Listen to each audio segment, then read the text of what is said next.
we do have to begin with Tariff Day.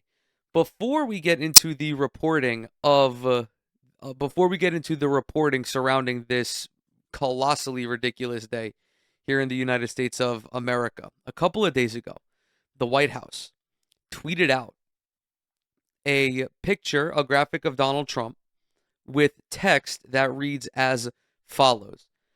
Welcome to the Golden Age. Thanks to the leadership of POTUS, the United States has generated over $150 billion in tariff revenue within the last 6 months. Money banned emoji.png. This is so dumb. Why is this dumb? We're going to do some math here, boys and girls. You ready?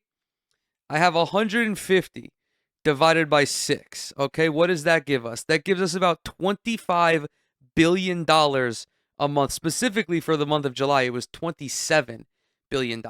Why am I doing all this? If you remember, the justification for these tariffs was that it was going to be the most prominent way for the United States to pay off their debt, to pay off this $36 trillion debt. So naturally, you may ask yourself, what is the monthly expenses of the United States of America? This is a massive country, a massive economy, a highly industrialized nation that more than 300 million people call home. Fortunately, we have data for this. For fiscal year 2024, the expenses of the United States federal government was $6.75 trillion on a 12-month basis. That means the federal government is spending $566.6 billion. Even if we round it down to that, just to make the math easier, $500 billion a month to just keep this country from crumbling. Remember, that is the bare minimum.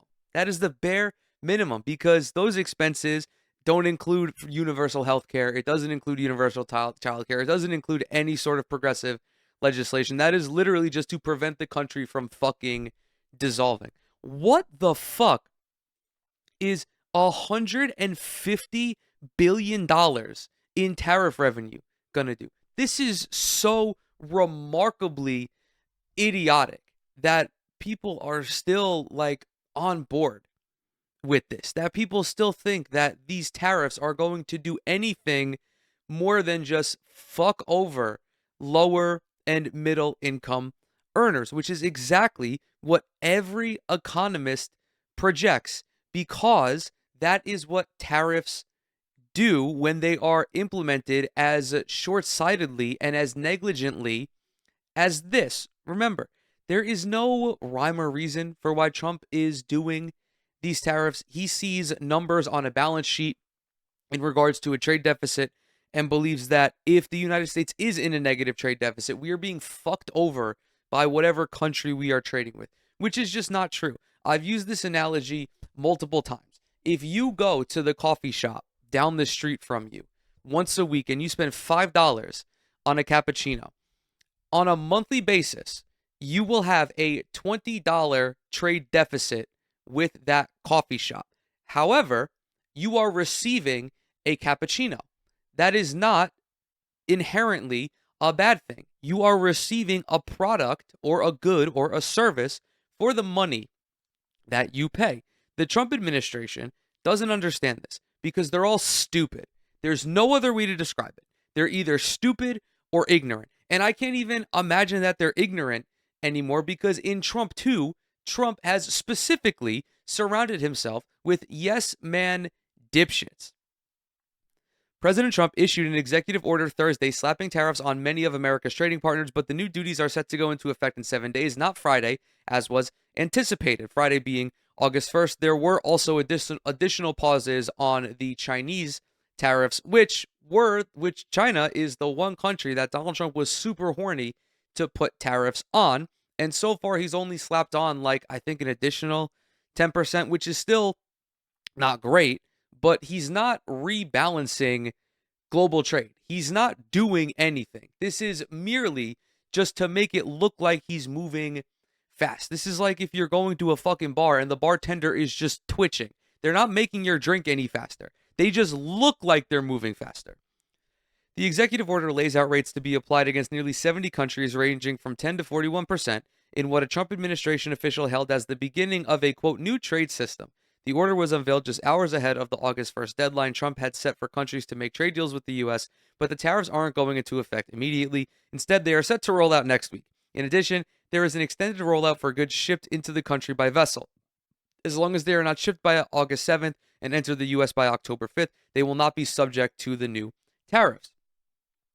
The countries facing the highest rates in the executive order are Laos and Myanmar at 40% and Syria at 41%. However, the president previously announced a 40% tariff on Brazil, which, when added on top of the 10% baseline tariff in the new order, means a 50% rate on the country's imports to the U.S. Trump previously announced some of the rates, such as a 35% on Canada, unveiled in a separate executive order, and a 25% tariff on India. Countries not listed in the executive order will face a 10% tariff. The White House has said that the rates were determined largely based on the trade deficit the U.S. has with those trading partners. The formula that they used was bullshit, by the way. It wasn't even fucking correct. This is flawed thinking for obvious reasons, and I have to reiterate this because I haven't talked about tariffs probably since like March. The United States is a consumer-based economy that imports a tremendous amount of goods from all over the world. The reason they do this, the reason why businesses do this is largely because of outsourcing and capitalism. That is the most reductive way that I could do this. The businesses who used to manufacture in the United States shipped all of their labor and all of their services out of the country because it was cheaper. As a result, manufacturing in the United States is dog shit. And I don't mean that in terms of quality. I mean that in terms of quantity. I think manufacturing jobs account for like maybe 10% of all employment in the United States. You cannot put tariffs on goods in which you cannot manufacture in your country. It's that simple. You cannot put tariffs on computer chips or on microchips because we don't manufacture those here, and we're never going to manufacture those here because Donald Trump ripped up the CHIPS Act. You cannot put tariffs on avocados and bananas and mangoes because we cannot fucking grow any of those goods here. That is the issue with Donald Trump's tariffs. I am not inherently anti-tariff. I understand why this can be a positive legislation, why this can be a positive economic agenda. The issue is that the domestic infrastructure does not exist. If this were the 40s, the 50s, the 60s, where we were fully manufacturing cars here and we had robust like resource extraction and we were manufacturing a large portion of our steel here on like wind turbines and solar panels and everything, I would be all on board. If Donald Trump increased manufacturing for solar panels in the United States by 100% and then slapped a tariff on China, on Chinese solar panels, I would say that that is a good thing. But that's not happening. Well, it is happening, but the domestic industrial policy does not complement the tariff policy. This is why it is going to be a fucking disaster. Whatever the right-wing propagandists are saying now may be true. There may be certain numbers that are increasing, but this has long-term consequences. It's not just me being a fucking libtard and because I hate Donald Trump that I say that this is disastrous policy. It's disastrous policy because every economist, and virtually every economic institution is like, yeah, this is pretty short-sighted and this is pretty silly. He should not be behaving in this manner. The new tariff rates resemble levies that were placed on more than 90 countries on April 2nd, though there were some differences. Trump rolled out those so-called reciprocal tariffs in April, then delayed them, vowing then to strike roughly 90 trade deals in 90 days. In early July, Trump delayed the tariffs again, setting a deadline of August 1st. He's still doing this, by the way. He said that he struck a trade deal with Japan where they're going to import 75% more rice from the United States, but again, that's fucking meaningless. The United States is not a premier rice exporter. And all that does is just rebalance global trade. It doesn't shift it. Because if Japan stops buying rice from China, for example, I don't know where Japan gets their, I don't know where Japan imports their rice. I'm sorry. But if Japan stops importing rice from China and chooses to import it from the United States, China is just going to reach out to other countries to buy up that rice. And all you're doing is just reallocating resources. You're not changing anything. You're not changing the volume of trade. You're just adjusting who receives that volume of trade. The new executive order appears to add 15% tariffs on goods from several countries not initially listed in the President's Liberation Day executive order on April 2nd, including Bolivia, Ecuador, Ghana, and Iceland. That's great. We're going to get a fucking 15% tariff on fermented shark or ammonia shark, whatever the name of that dish is called. Other rates have been lowered in part through trade deals the White House previously announced. The tariff on Vietnam is set at 20%, down from 46. The rate for Japan is set at 15, down from 24. The administration has struck other deals with major U.S. trading partners. This includes like the EU, I think, but again, that's just like, it's just fucking stupid, man. The whole like there's no, I know that's a really reductive way to explain it, and I don't care because I've already given you legitimate analysis as to why this is bad. Legitimate like economic analysis as to why this is terrible. The extent of my commentary is that this is just fucking stupid. This is to make it look like he's doing something. And I could be even more cynical about it and say that he's doing this further to distract from the Epstein files. After the Liberation Day tariffs were unveiled and then delayed, Trump sent letters to leaders of roughly 24 countries outlining the tariff levels that would take effect if no deals were struck. The Trump administration raced to strike trade agreements over the days preceding the deadline in an effort to win concessions from targeted countries in exchange for reduced tariff rates. This led to smaller countries striking deals with Donald Trump. But it's like, with all due respect, what the fuck are we going to do with like a trade agreement from Laos? You see what I mean?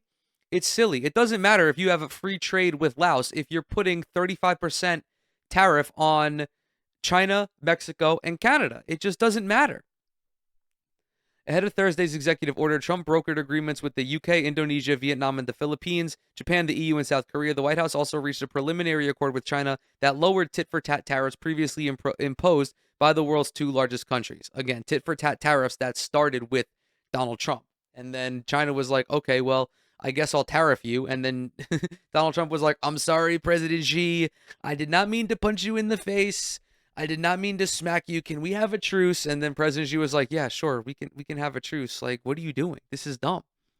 On Wednesday, Trump announced a 90-day delay of reciprocal tariffs targeting Mexico, which would have otherwise faced 30% levies. Instead, Mexico faces a 25% tariff for most goods, as well as sector-specific tariffs targeting cars, aluminum, and steel. Those levies exclude products compliant with the U.S.-Mexico-Canada agreement, which is basically NAFTA 2.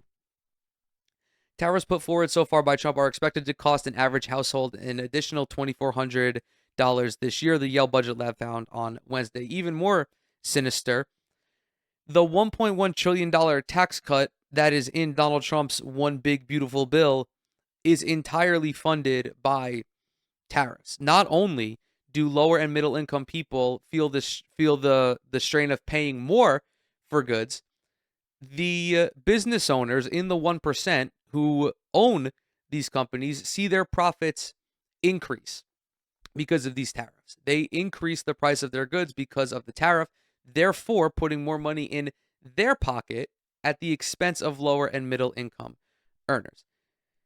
Importers typically pass along a share of the tariff-related tax burden onto consumers in the form of price hikes. Typically, they always do that, and they always do more than they have to because the green line must go up every fucking quarter. It doesn't matter. The Trump administration has touted tariffs as part of a wider set of America First economic policies, which have sparked trillions of dollars in new investment in U.S. manufacturer technology and infrastructure. According to the White House's website, all of this investment that he talks about is simply AI related, which is the dumbest fucking thing ever. You're basically investing in turds. You're investing in poop. You're investing in piss. It's not a legitimate economic sector. The AI bubble is going to pop, and all of these rich assholes are going to have trillions of dollars just pissed away. But it's all right, because when it does pop, Donald Trump is going to bail out all of these fucking losers. Speaking to reporters Thursday, a Trump administration official hailed the new tariffs as part of a, quote, new trade system that aims to prioritize fair and balanced trade over efficiency at all costs. For his part, the president has insisted that the on-again, off-again levies make up a key part of his negotiation strategy. The president and his trade team want to cut the best deals for the American people and the American worker, White House Press Secretary Caroline Leavitt said last month when she announced the August 1st deadline. Well, this does not do that, because it just makes prices higher. It makes everything more expensive for no good reason. There's no leverage that Donald Trump has in this situation. If you still believe this 6 months after the fact, I've got a fucking beach to sell you in Nebraska. Of course, conservatives see this and they're like, we are so tired of winning. Republicans in the United States right now think that they are Bill Russell and the Boston Celtics in the 50s and 60s, that every time they step out onto the court, they just beat ass and they win titles. And it's not true. It's not true. There has been no objective win yet. But they just believe it because the libs are mad. And when you're unprincipled, when you don't have a set of values, when the liberals are mad, that's all you need. And believe me, man, I wish I could pay my bills making the libs mad, because I'm not even a conservative and I make the libs mad sometimes. But unfortunately, my mortgage company does not take liberal tears as a form of payment. And at this point, it's still fucking expensive to live in this goddamn house. The conservative that we're targeting today, or highlighting today, is Laura Ingraham. This is courtesy of Media Matters.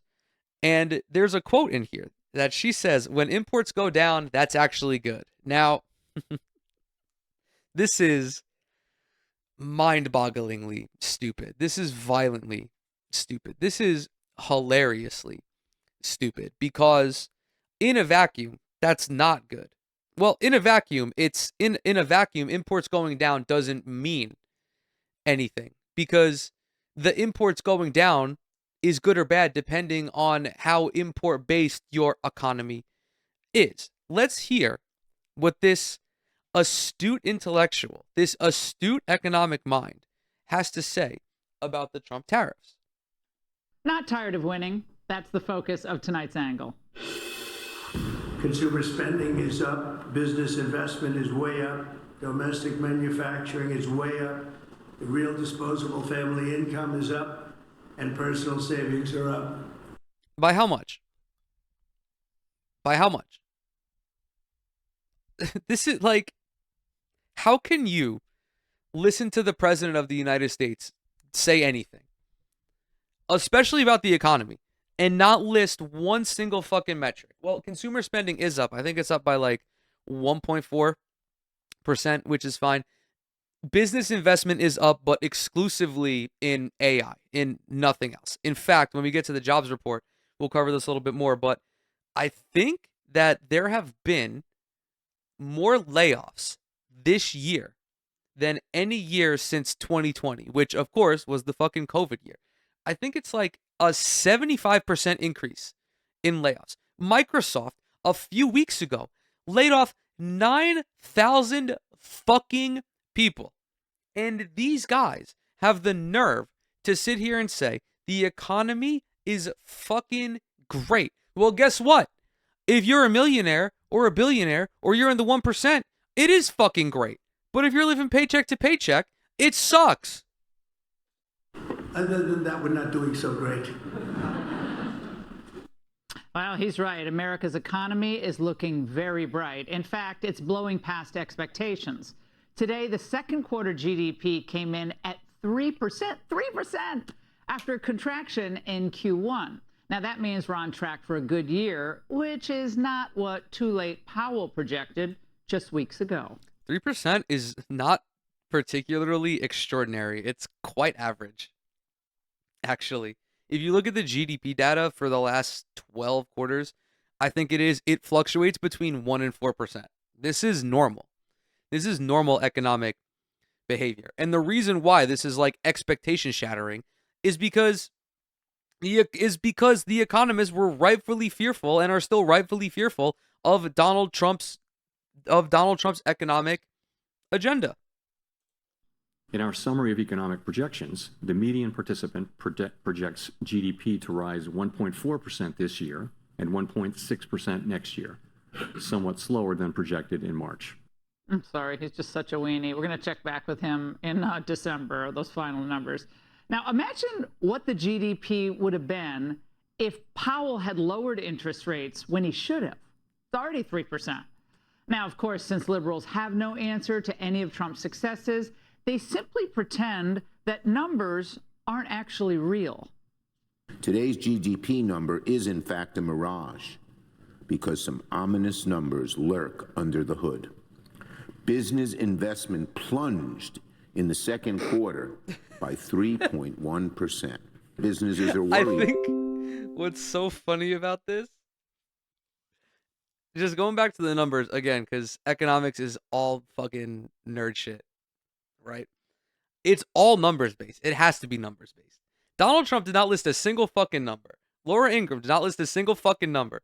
Chuck Schumer, who I despise, by the way, is like business investment is down 3% or whatever the fuck it is. And Laura Ingraham is like, Laura Ingram's like, the liberals actually believe that numbers are fake. You can just believe whatever you want. That's where we're at. We are beyond postmodernism. Reality is no longer what your perception of reality is. Reality just simply doesn't exist. There's no one's right, nobody's wrong. Everyone is just alive and existing. They're just experiencing the day-to-day of humanity. And again, like Chuck Schumer, unfortunately, is correct. Businesses are not investing in anything other than AI, which is fucking dumb. Which is dumb. There are, again, mass layoffs occurring regularly. How does that indicate a thriving economy? I thought that when businesses were doing well, they were hiring employees, not letting them go. About growing their operations, worried about hiring more workers. Trump's tariffs are weighing down the U.S. economy, spiking costs.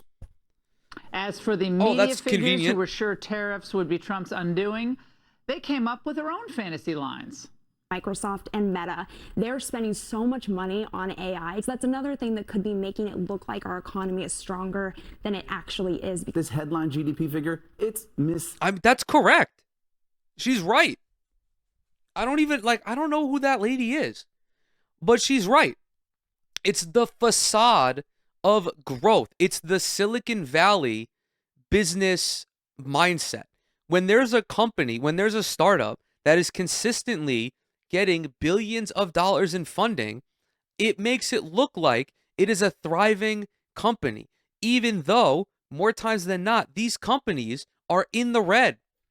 Twitter, Facebook, all of the premier social network company, all of the premier social networks, so many of these tech companies, of these newer tech companies, they don't turn profits for the first multiple years of them existing. I don't think Twitter turned a profit for the first decade. And yet it continued to suck all of this money out of these Silicon Valley ghouls. It's not in it. It's just, it proves that business is not real. I think that's my takeaway from this. I know that's silly. I'm being silly. I'm in a silly, goofy mood today. What can I say? leading, and that's because the trade war is distorting all of these metrics. Imports, this time, they actually went... This is the chart I was talking about. U.S. real GDP growth since January 2022 varies between... well, it's actually higher than 1%. It usually hovers around 2 to 4%. There have been a couple quarters where it's been in the negative. There's been one quarter where it's been less than 2%. But what Donald Trump is doing is on par with what fucking Joe Biden did. This, nothing extraordinary is going on economically. He's just causing all of this concern and all of this fear for no reason. down sharply because of tariffs. That actually adds to GDP. And so that's why economists say that this GDP improvement, it's really a mirage. Oh my gosh, the mirage. That was the word of the day that went out today, obviously. Well, the mirage here, of course, is that the Democrats' repeated fear-mongering about all things Trump was a total fraud. Did they really not understand that Trump uses tariffs, stay with me, kids, as a tool and as leverage to help America wean itself off of reliance on imports? So Okay. Kids, stay with me now. If you have a gun and you're going to shoot me, okay? And I don't have a gun. I have a tomato as my weapon. And you're trying to rob me. Who has the leverage in this situation? The dude with the gun or the dude with the tomato? Donald Trump, in this instance, is the guy with the tomato. There is no leverage in any of these negotiations that Donald Trump has regarding tariffs, for the simple fact that other countries know that the United States is reliant upon them. China, Canada, and Mexico, and the EU, all of the biggest trading partners of the United States, understand that the United States has no domestic manufacturing. And there is a reason that they import all of these goods from these countries. There is no leverage in this situation. If you believe this, you're silly. You're silly. Tariffs can only be used as a tool when you have a robust domestic manufacturing base, which the United States does not have. when imports go down, that's actually good. No. That means we make more of our own stuff. The point is, we want to be. If you are.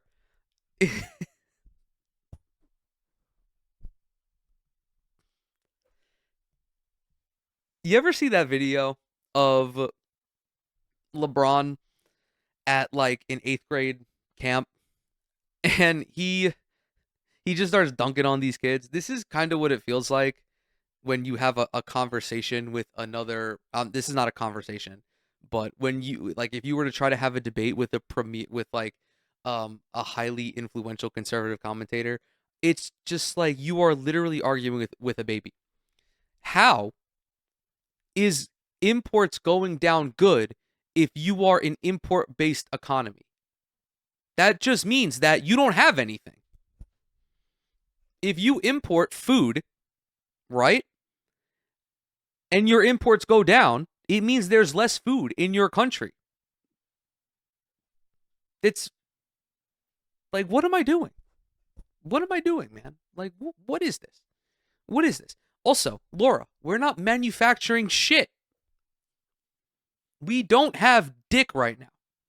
There has not been a single fucking industrial policy that Donald Trump has implemented since coming into office. Like, what the fuck? Our own supplier in key manufacturing sectors, like for medicines, satellites, chips, and ships. But we don't. Medicine is made in Mexico and Denmark, I think. Satellites are made in China. Chips are made in Taiwan. I don't know where the fuck ships are made. That's just like. That's such a weird thing to say. Also, like, who gives a fuck?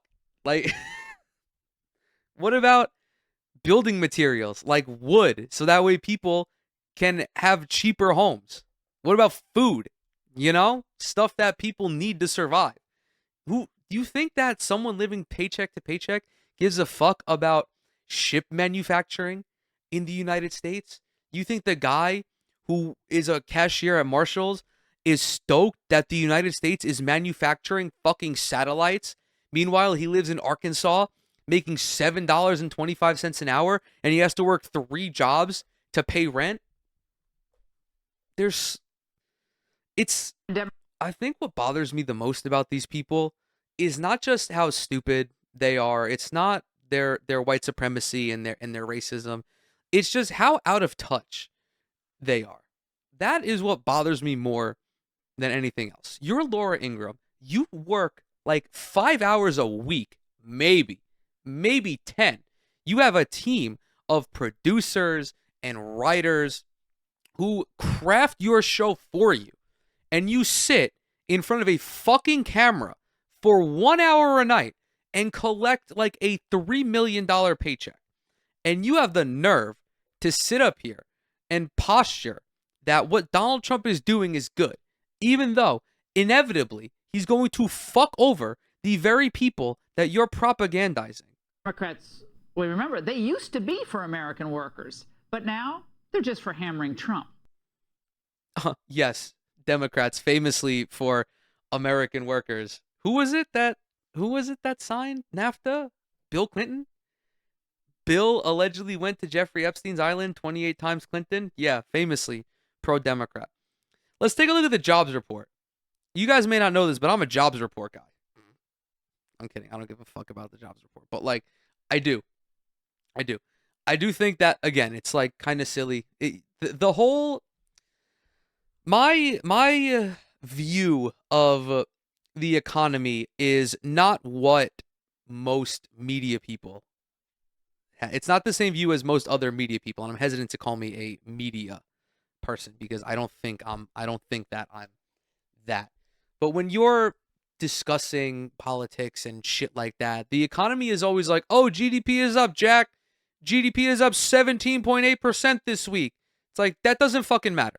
It's straight up. It doesn't matter. The economy is whatever working class people think it is. And they think it's good when goods are cheap, and they think it's bad when goods are expensive. And I think that that is a very appropriate way to analyze the situation, especially when the price of goods is going up and your wages are stagnant. That is going to indicate a bad economy. 60 to 70% of people live paycheck to paycheck. I think that is indicative of a bad economy. Housing and rent prices are out of control across the country. I think that is indicative of a bad economy. But remember, a lot of the bigwigs and a lot of the fucking eggheads who do this economic analysis are tied to the establishment, and they are, in most instances, pro-capitalism. And when you're pro-capitalist, if the green line goes up and the shareholders are happy, then that's indicative of a good economy. I have this tweet from Heather Long, just in a new jobs report. The U.S. economy added only 73,000 jobs in July. That's way below expectations. May and June revised down by 258,000. I didn't know they could do that. That's crazy. Wait, am I dumb? I didn't know that you could just like revise the jobs report. What the fuck?